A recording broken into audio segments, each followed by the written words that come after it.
एक ही बच्चा 10 प्लेटफॉर्म पे इंटरव्यू दे रहा होगा। क्या दे रहा होगा? जैसे मान लो कोई टॉपर हाईलाइट कर दिया गया, ठीक है, तो 20 प्लेटफॉर्म पे दे रहा होगा इंटरव्यू। चाहे तो टॉपर का हम भी लाके इंटरव्यू कर लें, लेकिन I never like that. I believe in truthness. सच होना चाहिए, मुझे मेरा ही बच्चा चाहिए, otherwise I not like to talk. मैं बात भी नहीं करता, फिर ना इंटरव्यूज़ की कमी रहती है सिलेक्टेड कि मैं लूँ ना। द पॉइंट इज कि ये मत समझो कि किसी को देखने से तुम्हारा रिजल्ट आ जाएगा या उसने रिजल्ट उस एकेडमी की वजह से निकाला है, ये समझने की कोशिश करो। मैं यहां रहते हुए बात कह रहा हूं आपसे। रिजल्ट हर बच्चा अपने दम पे निकालता है, अपने भरोसे पे निकालता है, अपनी काबिलियत पे निकालता है।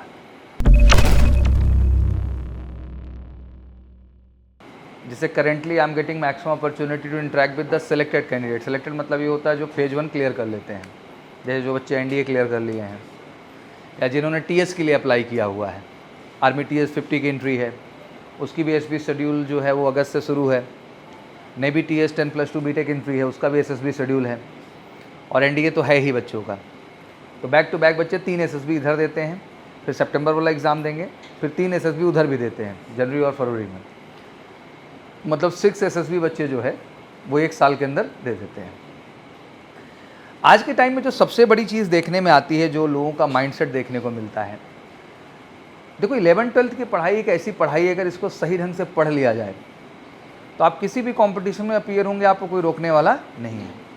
प्रिविलेज्ड हैं क्योंकि आप मैथ स्ट्रीम से हैं। प्रिविलेज्ड होने का मतलब ये हुआ कि आप मैथ फिजिक्स केमिस्ट्री तो कवर ही कर रहे हैं। ले दे के बोर्ड का सिलेबस तो ये है ही, बट साथ ही साथ यही सिलेबस एनडीए का है और यही सिलेबस एग्जैक्टली जेई का भी है। कोई ऐसा ह्यूज डिफरेंसेस नहीं है। Whatever candidate appear this year for the JEE mains, जैसे आपकी जो जर्नी शुरू होगी थोड़ी इंटरेस्टिंग होगी। आपका जो जेई मेन का पहला अपीयरेंस होगा वो 2025 जनवरी में होगा। कब होगा? बट लकली उससे पहले एनडीए का रिटर्न हो चुका होगा और आप उसकी एसएसबी दे चुके होंगे, यू नो। देन जनवरी में फिर आप अपीयर होंगे इसके लिए, फिर आपका फरवरी आधा और मार्च मिला के बोर्ड एग्जामिनेशन रन होंगे, फिर अप्रैल फिर से इंपॉर्टेंट हो जाता है बिकॉज एनडीए का एग्ज़ाम और साथ ही साथ जेई का एक बार फिर से एग्ज़ाम। बट जेई का दोबारा एग्ज़ाम वही बच्चा देता है जिसका मेन में पहले राउंड में अच्छा स्कोर नहीं रहता है। जैसे एक फॉर्म आपका नवंबर में जेई का आ जाएगा जिसको आप अपीयर कर दिए और उसके आधार पर जनवरी एग्ज़ाम में आप अपीयर हो गए। अगर कट ऑफ 90 परसेंटाइल एबव चला जा रहा है तो कोई दिक्कत ही नहीं, फिर आप एडवांस की भी एलिजिबिलिटी क्या कर लेते हैं, तय कर लेते हैं। नहीं जा रहा है तो वेल एंड गुड, कोई इशू नहीं, फिर से अप्रैल में एक बार क्या कर देते हैं भाई, दे देते हैं। Talk about the opportunity in the defence forces, तो आई थिंक 10+2 लेवल पे अगर गवर्नमेंट अपॉर्चुनिटीज़ की हम बात करते हैं तो शायद इससे ज़्यादा अपॉर्चुनिटी कहीं है वे नहीं। बट कहते हैं ना, बड़ी तपस्या का टाइम है ये 2 साल। सबसे ज़्यादा जो ह्यूज डिस्ट्रैक्शन है ये 2 सालों के अंदर है और यही 2 साल का कंसंट्रेशन आपकी पूरी ज़िंदगी को बदल सकता है।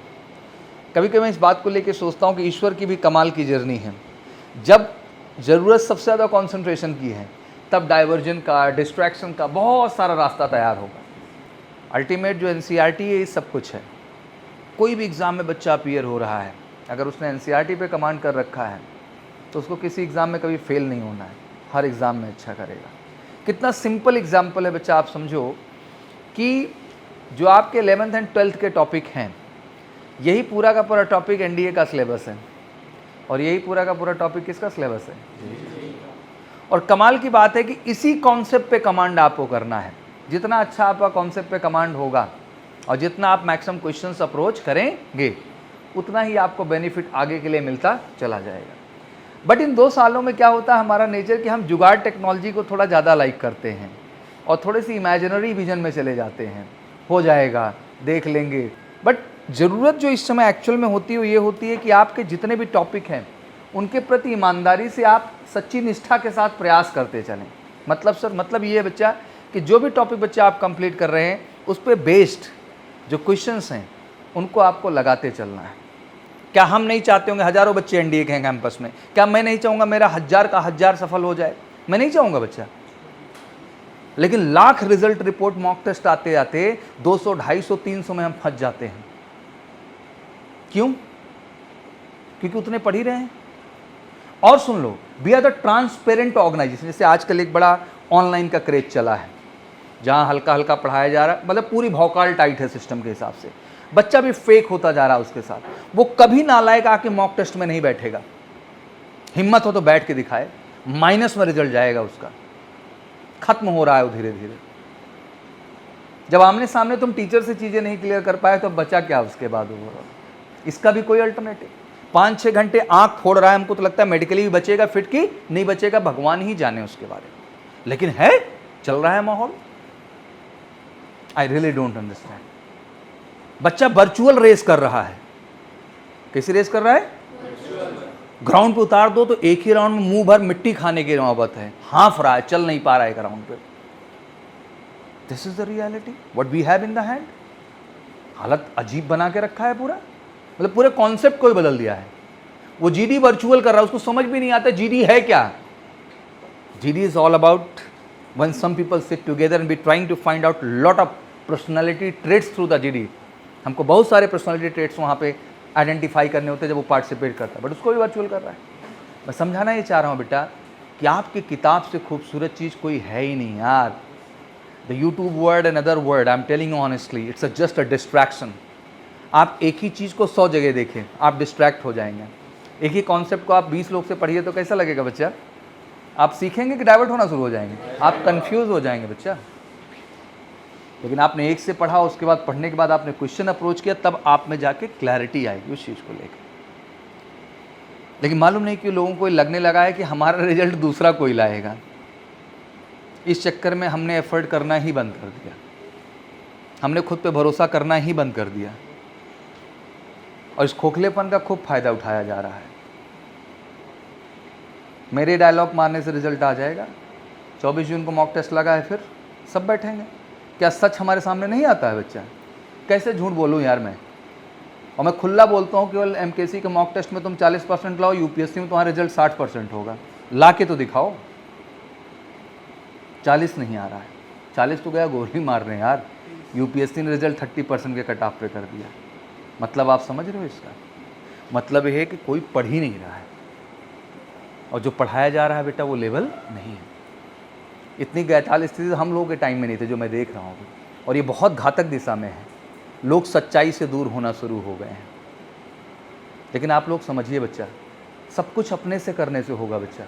You need to feel like a competitor, you need to involve in each and everything. जो सफल होते हैं, जो सफल लोग हैं, वो आसमान से नहीं लैंड हुए हैं, आम है आपकी तरह वो। आज आप प्रयास करना शुरू कर दो बेटा, आपका आत्मविश्वास 100 गुना आगे जाएगा। जानते हैं बेटा, जब आप अपने पे भरोसा ना करके दूसरों से ज़्यादा सलाह लेने लगते हैं ना बेटा, तो कभी वो आपको सही दिशा में नहीं ले जाता है, वो हमेशा आपको कहाँ ले जाता है? गलत दिशा में।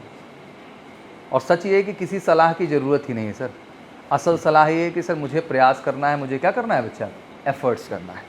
तो एफर्ट्स करने में, तो चलिए आज इसी से रिलेटेड कुछ क्वेश्चन है। करियर ऑप्शन, मैं तो 6 केवल एसएसबी का प्लान बता रहा था। मैं मानता हूँ बच्चा बहुत काबिल नहीं है उस लेवल के टैलेंटेड। एयरफोर्स बैठा हुआ है, नेवी बैठा हुआ है, आर्मी बैठा हुआ है, आईसीजी बैठा हुआ है। 10-10 मौके साल भर में। कितने मौके भाई? कितनी बार फेल हो गए? लिमिट भी है फेल होने की कोई? अब 10+2 लेवल पे मुझे बताए कि फौज से ज़्यादा करियर है किस इंडस्ट्री में? है क्या कहीं? और हर आदमी के पास 20 लाख 25 लाख नहीं होगा ना भाई, तो भर ले और जमा कर ले। तो मुझे लगता है कि एक बेस्टेस्ट वे, बट उसके बावजूद हम दूसरों से सलाह लेने फिरे हैं, और वहीं पे बेटा गलत होना स्टार्ट हो जाता है। तो you are in the right route, I am telling you buddy. Currently you are going with the 11th 12th NCERT syllabus, this is the perfect one. इससे अच्छा कुछ है ही नहीं। And finally you have the best content of NDA, go ahead with that, perfect. 30 के 30 word इस lexicon के आते हैं, लेकिन क्या फ़ायदा इस बात को बोलने का? अगर उसको आप पढ़ोगे नहीं तो आएगा क्या आपको? मैं आपको क्वेश्चन पेपर भी ला के दे दूँ, आपने कॉन्सेप्ट ही नहीं समझा, आपने काम ही नहीं किया, आपने क्वेश्चन लगाया ही नहीं, तो क्या क्वेश्चन पेपर देख के आप रिजल्ट ला लेंगे बच्चा? This is the reality. ये खुद के दिल पे हाथ रख के सवाल पूछने का विषय है कि अगर मैथ का मेरा पहला टॉपिक सेट थियरी है और मैंने उसको इधर कंप्लीट किया, तो क्या मैंने ऑनेस्टली सेट थियरी कंप्लीट करने के बाद जितने क्वेश्चन किताब में थे मैंने लगाए, चाहे वो सब टॉपिक वाइज बेस्ड थे, चाहे मिसलेनियस ईयर्स थे, और चाहे आपके प्रीवियस ईयर थे। इतनी ही जिम्मेदारी है। नहीं लगा रहे हो, ये सच देखो तुम्हारे अलावा और कोई जानता उनता नहीं है। अगर तुम ये सोच रहे हो कि तुम्हारा सच कोई और जानता है, तो कोई नहीं जानता है। और ये डायलॉग मारना बेटा मैं उड़ा दूंगा, चमका दूंगा सबको से, सब बकवास है, इसका कोई मतलब नहीं होता। It's just a nonsense what people talk about it. मैं क्वेश्चन पेपर ला दूंगा, ऐसा कुछ नहीं होता भाई। कॉन्सेप्ट क्लियर है तो हो ही जाएगा, उसमें क्या करना है सर। टेस्ट है, कोई जंग थोड़ी कि गोली मार दी जाएगी खड़ा करके। यूपीएससी भी पेपर डिज़ाइन करती है तो सबके लिए बनाती है। कभी यूपीएससी पेपर की एक खास बात देखोगे कि उसमें कमज़ोर से कमज़ोर बच्चा भी 2.5 घंटे जूझता है, और तुर्रम खां से तुर्रम खां भी 2.5 घंटे जूझता है। उस पेपर की ऐसी खासियत है क्योंकि वो EMH बनाता है, इजी, मीडियम और हार्ड, जिससे सबका इन्वॉल्वमेंट उसके अंदर क्या रहे, बच्चा बना रहे। और डोंट बिलीव इट, आज भी 50% ईजी ही आता है। कितना ईजी आता है? 30% मीडियम जाएगा, मॉडरेट लेवल, और 20% क्या जाएगा बच्चा, हार्ड। क्या मजाक बना रखा रिजल्ट्स को लेकर। सोचो ऐसे ऐसे सूरमा, केवल डायलॉग डिलीवरी, कितना स्कोर, कितना कर दिया मैथ में सर? 100 क्वेश्चन कर दिए। वही बाप रे, कितना हुआ 100 के हिसाब से? 250 मार्क्स। कितना हो गया भाई? और उधर तूने कितना कर दिया? सर उधर मैंने 120 एबव मार दिए हैं 150 में। कितना बन गया भाई? 500। तो हमने कहा नालायक, 750 तो आज तक NDA के इतिहास में किसी का नंबर आया हो या नहीं? रैंक 1 भी नहीं पहुंच पाया, 6, 625 से ऊपर। मतलब ये आंकड़ा है रियल का। मतलब मैक्सिमम रैंक 1 ही होगा जो 600 नाकता है बच्चा, नहीं रेस्ट जितने हैं सब 600 के नीचे आ जाते हैं। सेकंड रैंक की बात कर रहा हूँ, थर्ड रैंक की बात करता हूँ, फोर्थ रैंक की बात कर रहा हूँ, सब 600 के बिलो आ जाते हैं। मतलब 500 पर मारने वाला टॉपर की लिस्ट में जाएगा। किसमें जाएगा? पेपर के 100 मार के आऊँ, नालायक माइनस में जा रहा है, रिजल्ट ही नहीं है। और 500 बनाना, केवल भाई 60 क्वेश्चन ईमानदारी से मैथ में कर दो। 120 में से कितने कर दो? कितने बन गए मेरे बच्चा? 150 बन गए। और उधर 150 क्वेश्चन है। चल भाई कम से कम 90 तक तो जाया जा सकता है, इतना स्कोप उसमें। 60 क्वेश्चन छोड़ दो, कितना छोड़ दो? 90 तो पहुंचा जा सकता है ना भाई, और आसानी से। और 90 में गुणा करो 4 से, कितना हो गया? और दोनों जोड़ लो, कितना बन गया? 360 में तुम 150 जोड़ोगे तो कितना होगा? मतलब समझ पा रहे हो मैं क्या समझाना चाह रहा हूँ? ये टॉपर हो गया, ये क्या हो गया? और नालायक यहाँ लंबी लंबी कहानियाँ चल रही हैं। सर मैं मैथ में 90 मार दे रहा हूँ सर। अरे भाई तू 60 कर ले, मेरा इतना ही निवेदन है हाथ जोड़ के। तू 60 करके आ, मैं लिख के देता हूँ, तू टॉपर है। कोई रोक के दिखाए तेरे को, टॉप 10 टॉप 20 में तेरा नाम हो जाएगा भैया। 1000 के ऊपर केवल रैंक 1 जाता है, बाकी उठा के देख लो। 993, 994, 992, 976, 950, 947 ये स्कोर है। और SSB में इतने टॉपर जो होते हैं 430, 440, 450 नंबर बनाना बड़ा इजी टास्क है। 400 अबव तो रहता ही रहता है। 500 इधर आया, 400 उधर आ गया, 400 बेसिक में बोल रहा हूँ, तब भी 900 के ऊपर आंकड़ा क्या हुआ बच्चा? निकल गया और टॉपर की लिस्ट में आ गया। लेकिन क्वेश्चन तो यही है, सच कहाँ है? 60 नहीं हो रहे मेरे बच्चा, 60 नहीं हो रहे यार। कैसे बोलूँ तुम लोगों से मैं? और सबके पीछे केवल एक कारण, बच्चे को खुद पे भरोसा नहीं है और वो स्वयं से प्रयास नहीं कर रहा है। वो हर चीज़ को इग्नोर कर रहा है, टाल रहा है। उसको लग रहा है ऐसे टाल टाल के एक दिन हम अपने लक्ष्य के करीब क्या हो जाएंगे, पहुंच जाएंगे। जबकि उसको नहीं पता है कि जितनी बार वो टालता है उतनी बार अपना रूट वो डाइवर्ट कर देता है। जैसे उसको दिल्ली जाना है तो दिल्ली जा रहा है तो पहले कानपुर आएगा, तो वो कानपुर रूपी बाधा नहीं लेना चाहेगा। फिर वहाँ से शिफ्ट हो जाएगा सीधा बनारस रूट पे। कहाँ चलने जाएगा? फिर बनारस जाएगा, फिर नई समस्या आएगी। फिर उससे मतलब निकला था दिल्ली, पहुँच गया कलकत्ता। ये वाला हाल हो जा रहा है। This is you need to understand on a basic. और मैच्योर हो इसलिए समझा रहा हूँ बैठ के बेसिक्स। कैसे समझाऊँ किसी को मैं बैठ करके? केवल लंबी लंबी चल रही है। सर मैं क्यों मार दे रहा हूँ 100? मत मार भाई 100, क्यों मार रहा है यार? 60 कर ले मेरे भाई, निवेदन इतना ही है मेरा। टीचर नहीं कर सकता यार 60-70 से ऊपर क्वेश्चन, जितना टाइम दिया है बेटा। कैसे बोलूँ? सच तो यही है ना, उस प्रोफाइल का हूँ तब मैं बोल रहा हूँ एक्चुअल में बैठ के। डायलॉग मारना बहुत आसान है, रियलिटी इज़ डिफरेंट। हर महीने मॉक टेस्ट होता, हम सच नहीं दिखाते थे क्या बैठ करके? हमें नहीं पता रहता क्या? और यही स्टेज यहाँ नहीं, रिटर्न के बाद यही स्टेज बेटा SSB में। यहाँ तो जो हुआ ठीक है चलो, अब SSB में भी आ रहा है तो उसके अंदर वो ट्रुथफुलनेस नहीं है। वहाँ भी वो किसी और पर्सनैलिटी को, किसी स्प्लिट पर्सनालिटी को इमेजिन कर रहा है और उसके जैसे बार बार बनने की कोशिश कर रहा है। उसको मैं बार बार पकड़ के खींच के ला रहा हूँ, भाई मेरे अंदर तेरे अंदर कोई और आत्मा नहीं चाहिए, तेरे अंदर मेरे को तेरी ही आत्मा चाहिए। मेरे को रियल आदमी चाहिए जो वाकई में देशभक्त हो, सच्चा आदमी हो, सही आदमी हो। मेरे को फ्रॉड नहीं चाहिए। तू बस सच्चाई से खुद को प्रेजेंट कर दे, तू है क्या? नहीं सर, ऐसे कैसे? मैं तो कुछ अजूबा कर दूंगा। क्यों कर रहे हो भैया? रियल हीरोज़ का टेस्ट है ये, फेक का नहीं। I sit with the assessor from Allahabad board and Banaras board, हमारे परिचित के एसेसर हैं, हम लोग बैठते हैं and we have a discussion. जैसे अपने यहाँ लेफ्टिनेंट कर्नल भाटिया सर हैं, तो वो इलाहाबाद बोर्ड के ही एक्स-GTO हैं। कर्नल मल्होत्रा सर हैं, वो हमारे साथ वाइस प्रेसिडेंट रहे हैं इलाहाबाद बोर्ड के। ग्रुप कैप्टन पांडे सर हैं, वाइस प्रेसिडेंट रहे आपके बनारस बोर्ड के। तो अक्सर कभी पार्टी वगैरह होती है, सबसे मुलाकात होती है, जो करंट एसेसर होते हैं वो भी आते हैं। तो डिस्कशन जब चलता है तो यही बात कोर होती है बैठ के कि Saurabh ji, we are not expecting something extraordinary, we need a genuine person. और जेन्युइन होगा तभी जाके उसको कल 4.5 साल हम ट्रेन कर पाएंगे, नहीं मैदान छोड़ के वो भग जाएगा, उसके बस की ना है। अभी उसको लग रहा है सब कुछ फिल्मी है, फिल्मी तो है नहीं कुछ, क्योंकि अभी क्या है कि उसको सुबह 6 बजे उठने में भी कष्ट है, वहाँ रेगुलर उसको 3:30 बजे उठना है।